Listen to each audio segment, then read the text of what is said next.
Mi nombre es David Alcíbar, estudiante de la Universidad Politécnica Salesiana, del tercer semestre de de Ingeniería Eléctrica.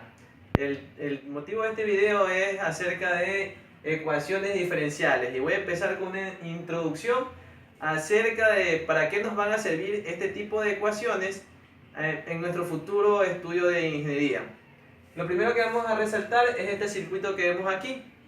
Es un circuito resistivo, inductivo, capacitivo, el cual está en serie porque está uno consecutivo a otro de los elementos.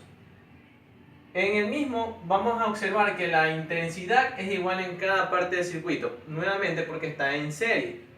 Y lo único que va a variar es el valor del voltaje.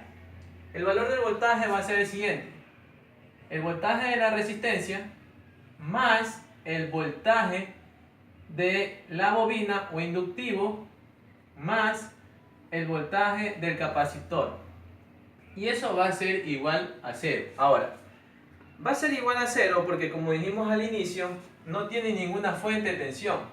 Si no estuviera este símbolo de aquí, esto es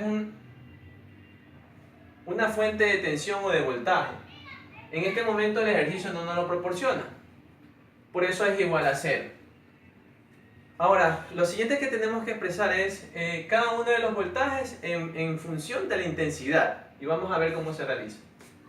Ya sabemos que la resistencia por la intensidad nos va a dar el voltaje de VR más el voltaje, la inductancia va a ser igual el diferencial de la intensidad sobre el diferencial del tiempo más el inverso de la capacitancia, integración ¿de quién? De la intensidad con respecto al dt, y esto va a ser igual a 0. Si nos damos cuenta, en este momento tenemos una ecuación, pero tenemos en esta misma ecuación tanto integrales como derivadas, y es un gran problema. Lo que más nos facilita es llevar a todo una simple operación y vamos a elegir derivadas. Y por eso es la importancia de las ecuaciones diferenciales, porque nos van a ayudar a resolver este tipo de problemas en nuestro estudio de electricidad. Ahora, toda esta ecuación lo que yo voy a hacer es multiplicarle un diferencial de intensidad. Es decir, que el diferencial de la intensidad por la resistencia me va a quedar resistencia diferencial de intensidad sobre dt más la inductancia diferencial de intensidad sobre el diferencial del tiempo, pero como es la misma va a estar al cuadrado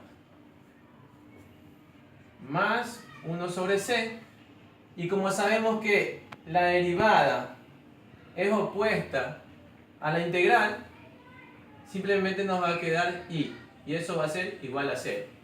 Y hemos obtenido una ecuación de segundo grado, ¿verdad? Una ecuación diferencial de segundo grado.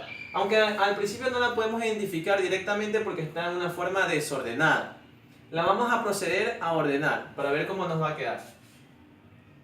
Nos va a quedar que L de I al cuadrado sobre dt más la resistencia de I sobre dt más 1 sobre c es igual a I, y eso es igual a 0. Ahora sí vemos que es de segundo grado porque tenemos la misma variable, pero esta está al cuadrado, esta es lineal y un número cualquiera, de la forma ax al cuadrado más bx más c, podemos decirle de esa forma. Ahora vamos a dividir todo para L para L y para L, y obtenemos lo siguiente: L dividido para L ya sabemos que es una constante, se cancelan y nos va a quedar como el número 1 delante del d al cuadrado, y aquí nos podemos dar cuenta con más exactitud que es una ecuación diferencial del segundo grado. Ahora, por un proceso matemático nos va a llegar a una gran respuesta dentro de lo que es electricidad. Por ejemplo, esta respuesta. Resistencia sobre 2L. Y la otra va a ser omega 1 sobre raíz cuadrada de LC. Esta de aquí se llama frecuencia neperiana, mientras que la de acá se va a llamar frecuencia resonante. Y cuando nosotros tenemos esto en el estudio de electricidad, nos va a ayudar mucho para saber si que este tipo de ejercicios, este tipo de circuitos son sugamortiguados o amortiguados. ¿Y para qué nos va a servir eso más adelante? Para entender una gran cuestión dentro de lo que es electricidad, que es el factor de potencia. Y nosotros como ingenieros vamos a corregir este factor de potencia. Eso es lo que hace un ingeniero. Lo que hace un ingeniero es corregir factores de potencia. Y dentro de nuestros estudios, esto es lo que vamos a estudiar gracias a ecuaciones diferenciales.